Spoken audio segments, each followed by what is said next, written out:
Hello friends, ધોરણ 12 વિષય ભૂગોળ પહેલો લેક્ચર છે. એટલે આજે આપણે વિષય પ્રવેશ કરતાં પહેલાં, વિષય પ્રવેશ તો તમે 11મા ધોરણમાં કરી જ લીધો છે, પરંતુ આજના લેક્ચરની અંદર આપણે સૌથી પહેલાં પેપર સ્ટાઇલ છે એ થોડો સમજવાનો પ્રયત્ન કરીએ, જેથી કરીને આપણે સમાજશાસ્ત્રમાં પણ જે પ્રમાણે વાત કરી છે કે તમે આયોજનબદ્ધ રીતે જો તૈયારી કરો તો તમે સારામાં સારા માર્ક્સ છે એ સ્કોર કરી શકો.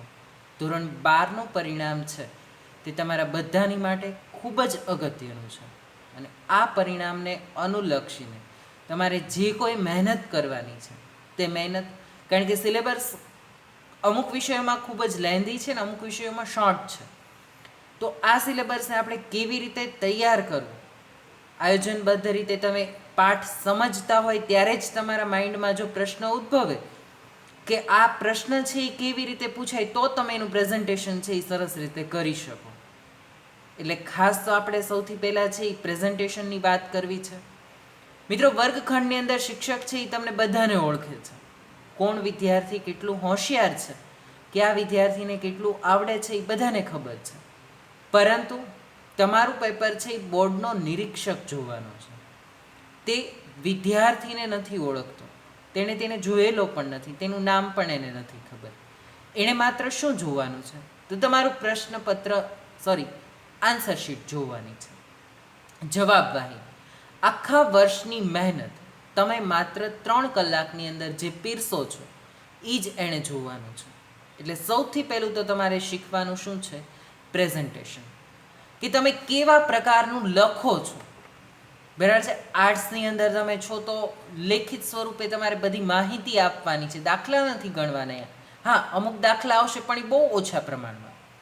તો અહીંયા તમારે જે કોઈ માહિતી તમે આપો છો તે કેવા પ્રકારની આપો છો તેના વિશેની ચર્ચા છે એ આપણે થોડીક કરવી છે, કે મુદ્દાસર તમે જવાબ આપો.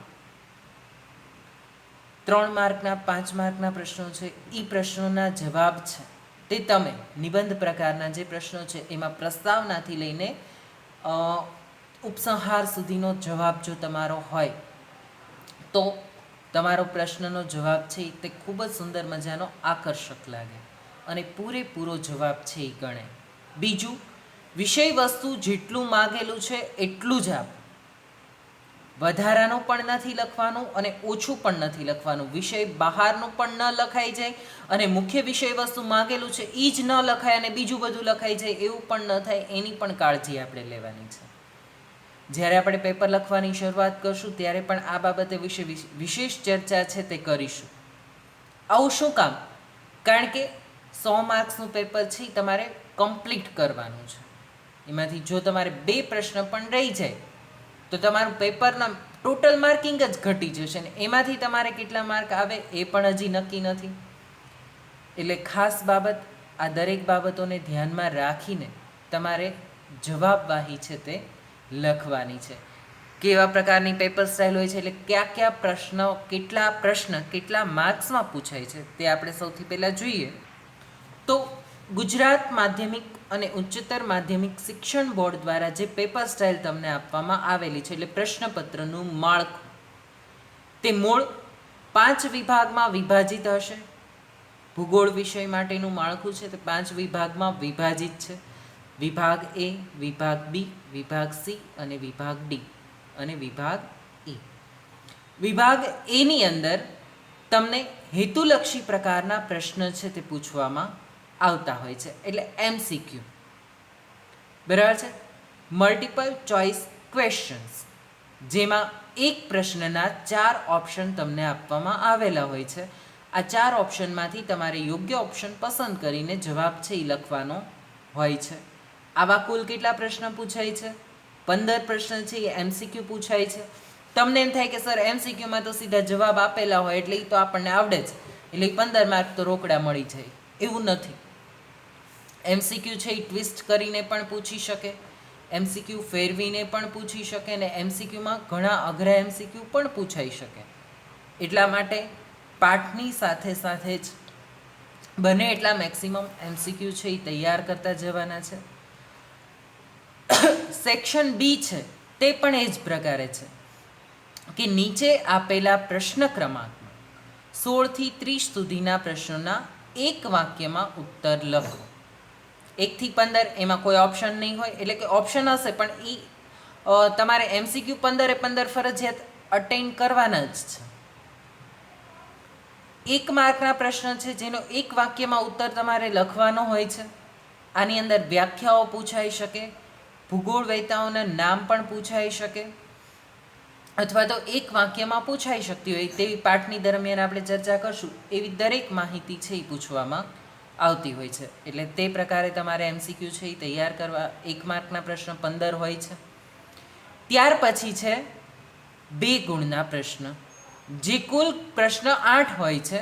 16 માર્ક્સ છે એના, એટલે 8 પ્રશ્ન છે સેક્શન C માં પૂછાય છે. 2 ગુણના પ્રશ્નમાં હવે તમારે કેટલું લખવું તે દરેક વિદ્યાર્થીને પ્રશ્ન હોય છે કે સર 2 માર્ક્સનો પ્રશ્ન પૂછાય તો મિનિમમ અને મેક્સિમમ કેટલું લખી શકાય. તો મિનિમમ તમારે 5 મુદ્દા લખવાના થતા હોય છે.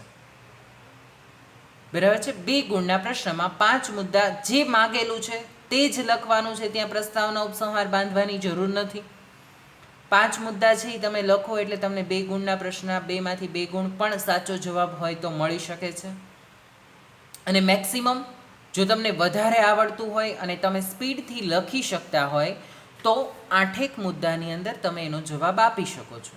પણ એથી વધારે પછી પાના ભરવાની જરૂર નથી, કારણ કે પછીના સેક્શન છે એ મોટા હોય છે ને તેમાં તમારે સમય ઘટવાની સંભાવના રહે. એટલા માટે બાકીના પ્રશ્નોને પણ ધ્યાનમાં લેવાના છે. એટલે આ પ્રકારે છે એ તમારે 2 ગુણના પ્રશ્ન લખવાના છે. 8 પ્રશ્ન હોય છે. ત્યાર પછી સેક્શન Dની અંદર 8 પ્રશ્ન હોય છે. 3 ગુણનો 1 પ્રશ્ન, એવા 8 પ્રશ્ન, ટોટલ 24 માર્ક્સ. બરાબર છે. આ પ્રકારના હોય છે. સેક્શન Eની અંદર તમારે મુખ્ય 5 પ્રશ્ન હોય છે.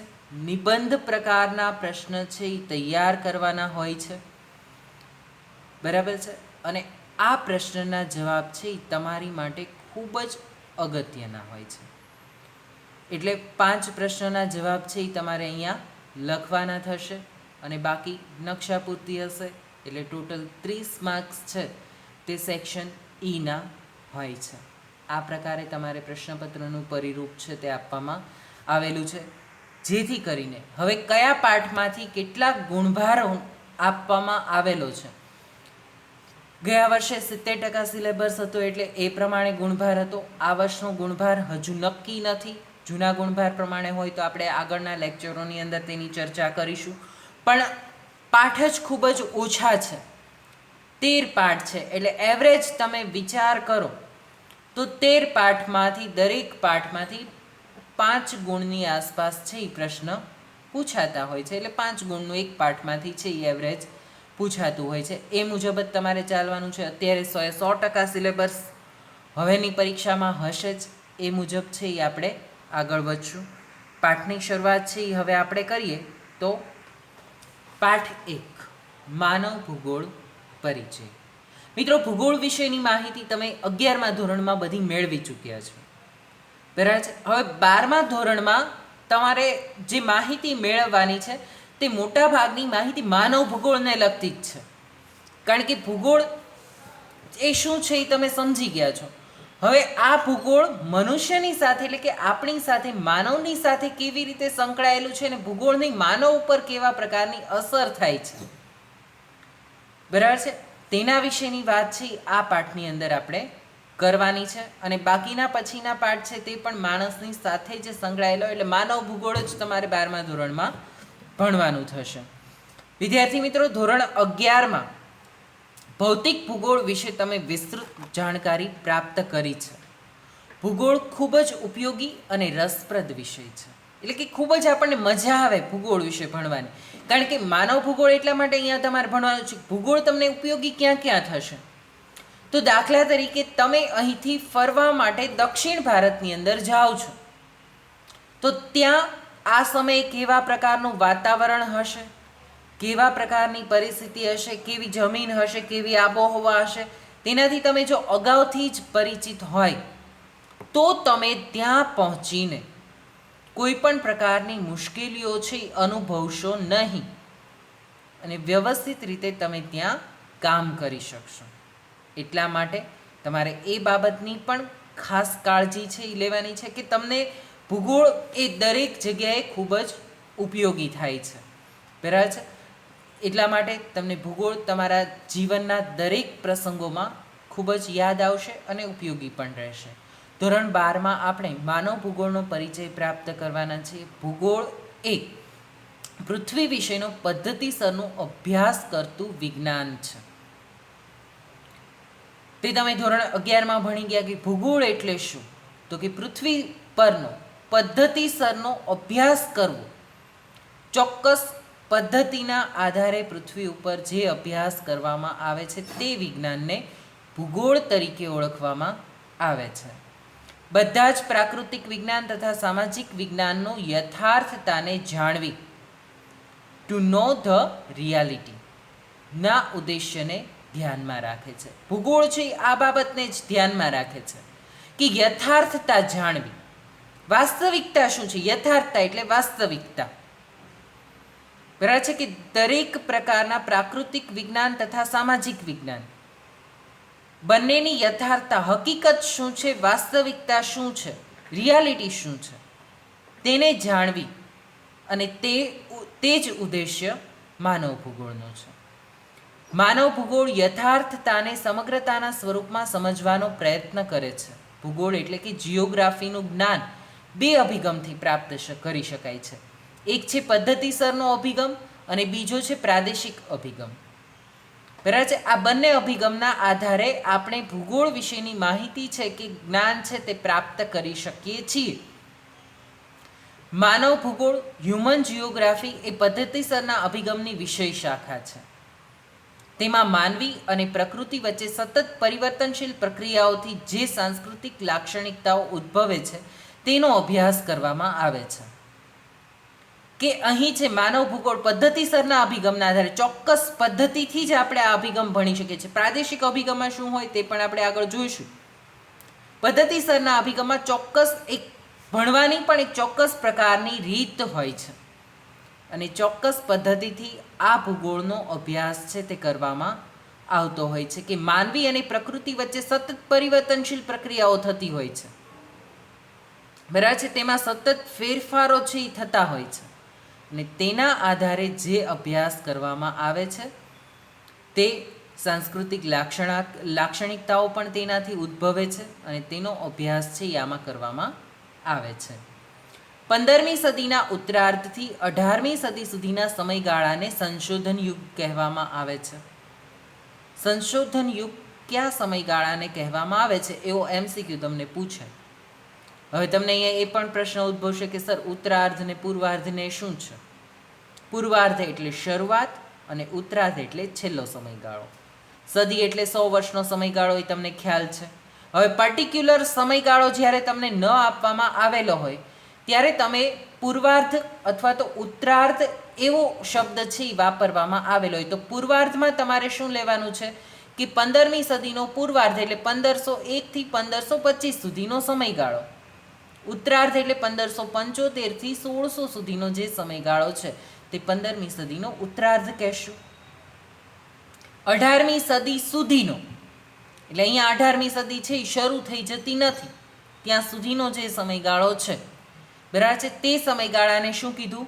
સંશોધન યુગ કહેવામાં આવે છે કે 15મી સદીના પૂર્વાર્ધથી ઉત્તરાર્ધથી 18મી સદી સુધીના સમયગાળાને સંશોધન યુગ કહે છે. 1 માર્કના પ્રશ્નમાં તમને આવો પ્રશ્ન પૂછી શકે. બરાબર છે કે સંશોધન યુગ કયા સમયગાળાને સંશોધન યુગ કહેવામાં આવે છે અથવા તો સંશોધન યુગ એટલે શું? બરાબર છે. તો સંશોધન યુગ એટલે શું? તો કે 15મી સદીના ઉત્તરાર્ધથી 18મી સદીના સુધીના સમયગાળાને સંશોધન યુગ કહેવામાં આવે છે. આ યુગ દરમિયાન શું કરવામાં આવેલું હતું?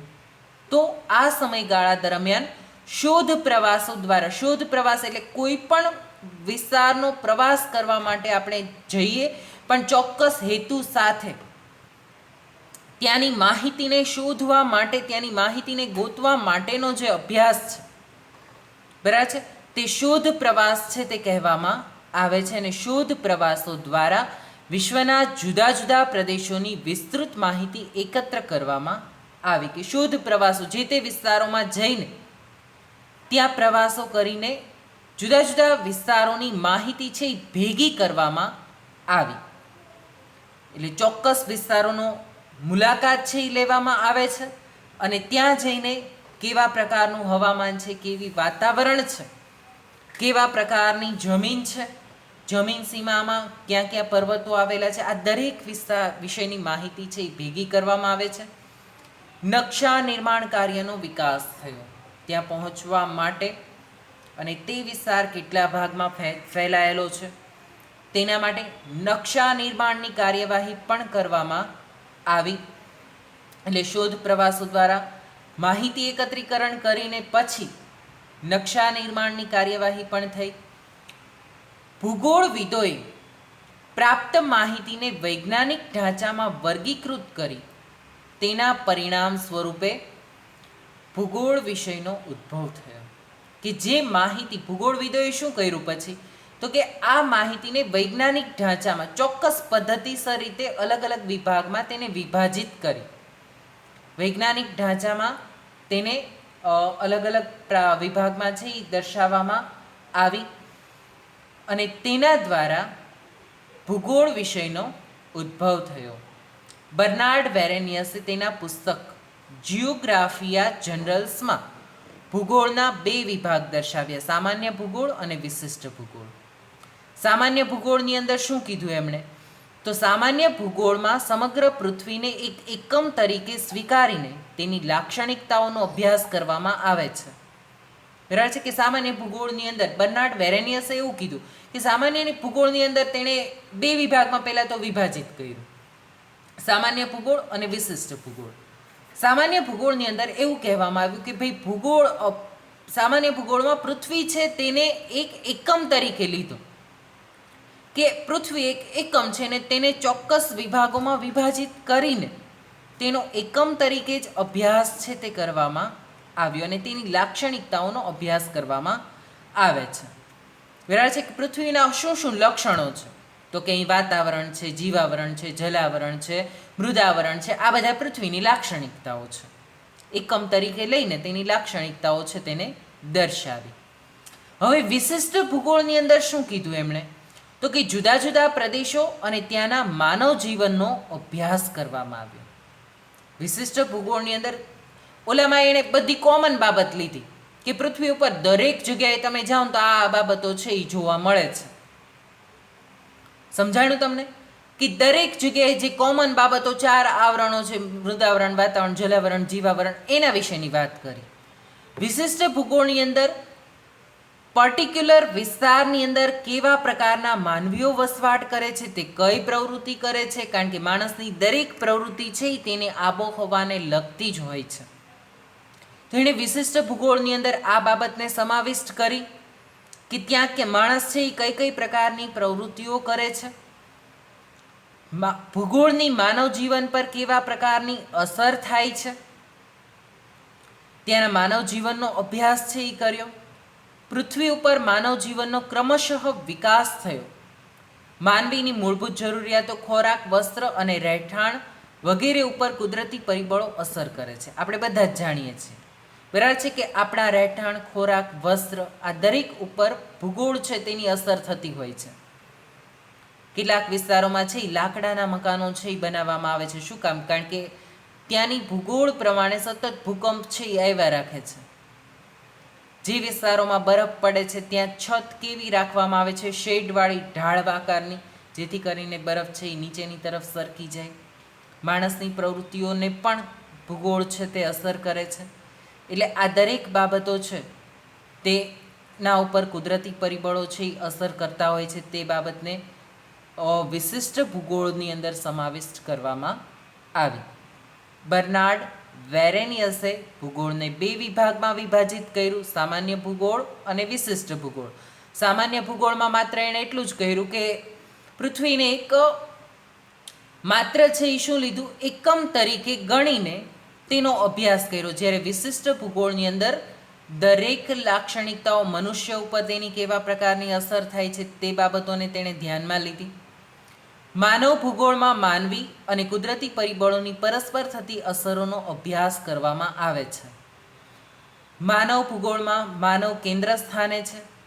માનવીના નિવાસ સ્થાનના વિસ્તારના આધારે તેની પ્રવૃત્તિ નક્કી થાય છે કે તે કયા વિસ્તારમાં નિવાસ કરે છે.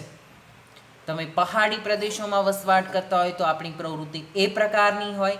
તમે મેદાની પ્રદેશમાં વસવાટ કરતા હોય તો ત્યાંની પ્રવૃત્તિ તે પ્રકારની હોય. એટલે માણસના નિવાસ સ્થાનના આધારે તેની પ્રવૃત્તિઓ છે તે નક્કી થતી હોય છે. જેમ કે મેદાની પ્રદેશોમાં વસતો માનવી ખેતી પ્રવૃત્તિ કરે છે, જ્યારે જંગલમાં નિવાસ કરતો માનવી જંગલી પેદાશો એકઠી કરવાની પ્રવૃત્તિ કરે છે. સમુદ્ર કિનારે વસતો માનવ મત્સ્ય પ્રવૃત્તિ વિશેષ કરે છે. આ રીતે માનવી અને પર્યાવરણ વચ્ચેના આંતર સંબંધોથી ઉદ્ભવતી પ્રવૃત્તિઓ દ્વારા ભૂગોળનું અભ્યાસ ક્ષેત્ર તૈયાર થયું. વેરેનિયસે આ બાબતને ધ્યાનમાં રાખીને ભૂગોળને વિષયવસ્તુને 3 પેટા વિભાગમાં વર્ગીકૃત કરી: ખગોળ વિષયક લાક્ષણિકતાઓ, સ્થળીય લાક્ષણિકતાઓ અને માનવીય લાક્ષણિકતાઓ. તેના વિશેની ચર્ચા છે આપણે નેક્સ્ટ લેક્ચરની અંદર છે એ કરશું. આજનો લેક્ચર ફર્સ્ટ છે એટલે બહુ લાંબો લેક્ચર નથી લેતા, અહીંયા સુધી રાખીએ છીએ. હવે લેક્ચરની સિસ્ટમ છે એ પણ સમજી લે. ઓનલાઈન અને ઓફલાઈન બંને સિસ્ટમ સેમ જ રહેશે. મોટે ભાગે તમારું અહીંયા 3 વખત રિવિઝન થશે. એકની એક બાબત તમે જે ભણો છો તે. કેવી રીતે? તો કે લેક્ચર શરૂ કરીએ ત્યારે આગળના લેક્ચરમાં આપણે શું ભણી ગયા તેના વિશેની એક ચર્ચા કરશું, અને પછી આજે જે ભણવાનું છે તેની ચર્ચા કરશું, અને પછી લેક્ચર શરૂ કરશું. બરાબર છે? લેક્ચર પૂરો કરીએ ત્યારે આપણે આજના લેક્ચરમાં શું ભણ્યા તેના વિશેની ચર્ચા કરશું. એટલે લેક્ચર આખો 3 વખત તમારો રિવિઝન છે એ થતું જશે હારોહાર. બરાબર છે? લેક્ચર આખો કમ્પ્લીટ થઈ ગયા પછી તમારે જ્યાં સુધી આપણે ભણ્યા છીએ તે સરસ રીતે એકવાર વાંચી લેવાનું છે, અને પછી કાંઈ પણ શબ્દ ન સમજાય કે કોઈ પણ ટોપિક લેકિંગ રહી જાય કે એમાં તમને કંઈ બાબત છે સ્પષ્ટ ક્લિયર થતી નથી તો તમે પૂછી શકો છો.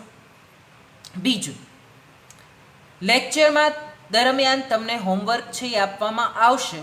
તે હોમવર્ક તમારે વ્યવસ્થિત રીતે કરવાનું છે. રફ બુકની અંદર, ફેર બુકની અંદર તમારે શું લખવાનું છે હું તમને કહીશ કે પાછળ સ્વાધ્યાયના પ્રશ્નો જે તમને આપવામાં આવેલા હોય તે સ્વાધ્યાયના પ્રશ્નો જ માત્ર ફેર બુકની અંદર નોંધ કરવાની છે.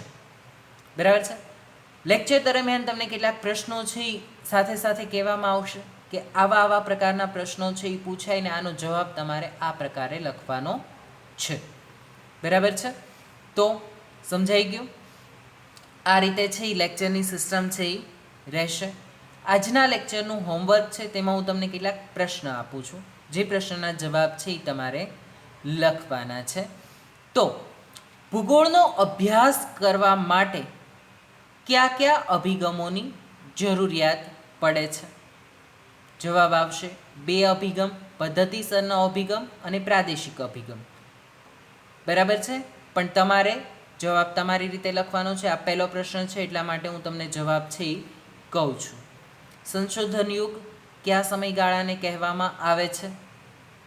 બર્નાર્ડ વેરેનિયસે પોતાના પુસ્તક જિયોગ્રાફિયા જનરલ્સમાં ભૂગોળને કેટલા વિભાગમાં વિભાજિત કર્યો? કયા? બર્નાર્ડ વેરેનિયસના મત મુજબ સામાન્ય ભૂગોળ એટલે શું? વિશિષ્ટ ભૂગોળમાં કઈ કઈ બાબતોનો સમાવેશ કરવામાં આવે છે? બરાબર છે? આટલા પ્રશ્નોના જવાબ તમારે લખવાના છે. આવા પ્રકારના જ પ્રશ્નો છે એ પૂછાઈ શકે, એટલે પ્રશ્નોના જવાબ છે એ વ્યવસ્થિત રીતે તેની નોંધ છે એ કરવાની છે. જ્યાં બાકી હશે હું તમને કહીશ કે આવી રીતે તમે જવાબ લખી શકો. ત્યાં સુધી રાખીએ છીએ આજનો lecture. Thank you. Have a nice day.